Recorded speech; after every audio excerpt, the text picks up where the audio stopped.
कैसे रामचरितमानस को बनाया कि क्या गजब किया, कि क्या गजब लोहा दिया। और तुलसीदास ने इस कागज के पन्ने को तुलसी पत्र बना दिया। वो तुलसीदास जी है जो रामायण की रचना कर दी। और हम तो ये कहते हैं कि जिस मानस को इस मानस से प्यार नहीं, उस मानस को इस मानस में रहने का अधिकार नहीं माना, जिसको इस मानस से प्रेम नहीं। वही तुलसीदास जी क्या कहते हैं कि तुलसीदास सठ ताही मत, अपने आप को मूर्ख कह रहे हैं तो मान जाओगे क्या? ऐसे ही सुदामा जी कह रहे हैं कि मैं क्या हम दरिद्र पापिया, मैं कहाँ दरिद्री हूँ, गरीबी हूँ। तो सुदामा जी कहेंगे तो हम थोड़ी मान लेंगे, अरे सुदामा जी तो बहुत बड़े धनी हैं। कैसे धनी है सुदामा जी? तो एक बार क्या हुआ कि भगवान और सुदामा जी जब शांतिपुर मुनि के आश्रम में थे, उस समय की बात है। एक बुढ़िया के पास थोड़े से चने थे, भूख से भैया तड़प रही थी, सोचा कि चना बनाऊंगी, चने खा लूंगी। इतने में एक चोर आया और वो चने चुरा करके भाग गया। बुढ़िया ने श्राप दे दिया कि जो भी ये चने खाएगा वो दरिद्री हो जाएगा।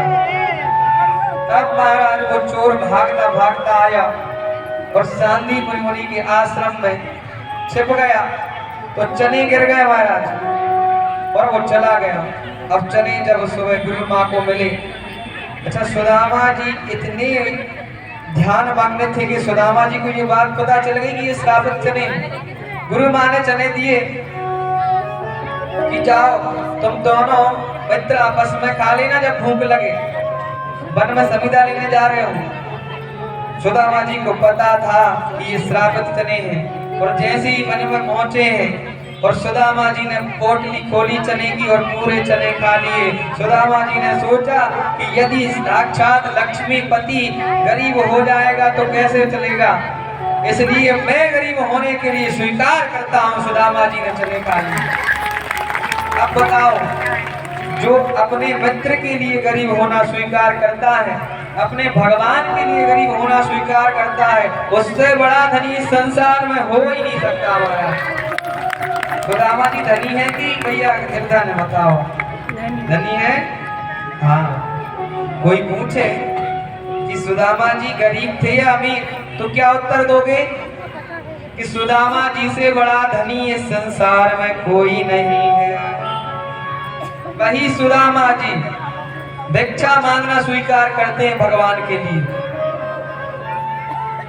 विप्र सुदामा बसत है सदा अपने धाम, और भिक्षा मांग भोजन करे सदा जपते हैं नाम। सुदामा जी एक तो घर जाते हैं, जो भी धन मिल गया, जो भी अनाज मिल गया, तो बस उतने में काम चलाते हैं। एक घर जाते हैं, मिल गया तो ठीक है, नहीं मिला तो ठीक है। अब ऐसे धीरे धीरे गरीबी आने लगी, खाने के लाले पड़ने लगे। सुशीला रोती है कि हे प्रभु, तुमने कैसी विपत्ति दे दी। चार चार बच्चे हैं घर में और कुछ पकाने के लिए नहीं है, तो क्या पका दूं। सुशीला प्रार्थना करती कि हे कन्हैया, एक कैसी विपत्ति दे दी तूने, चार चार बच्चे बैठे हैं, क्या खिलाऊं। भगवान को देखा नहीं गया दर्द। भगवान एक भिक्षुक का वेश बनाकर आ गए। भगवान ने कहा भिक्षाम देहि देवी, भिक्षाम देहि।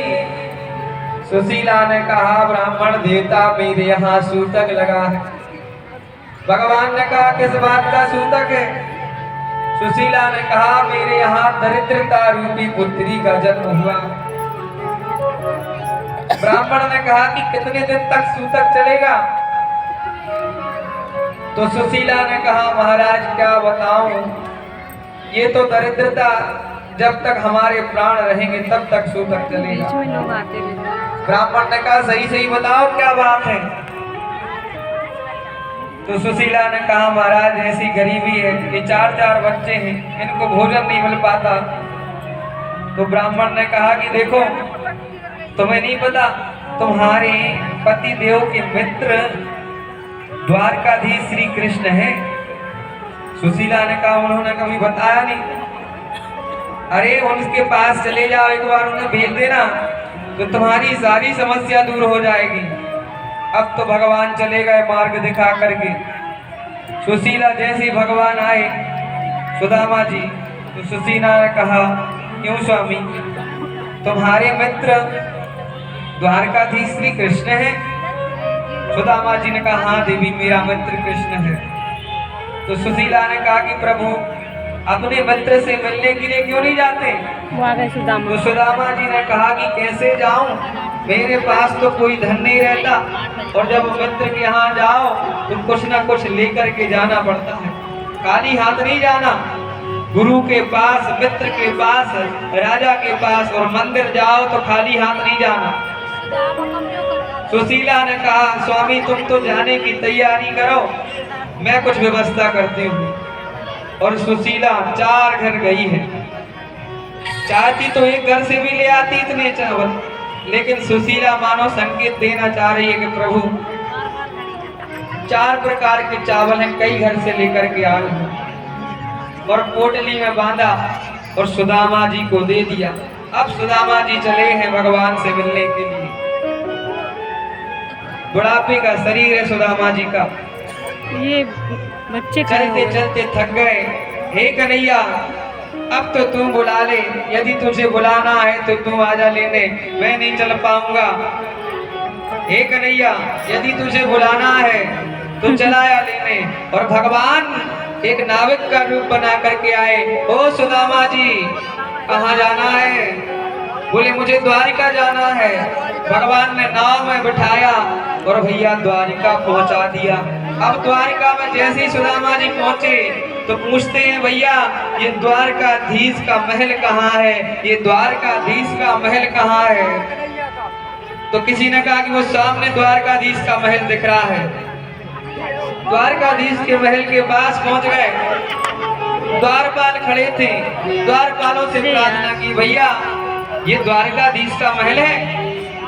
तो द्वारपालों ने कहा हाँ भैया यही द्वारकाधीश का महल है। तुम कौन हो?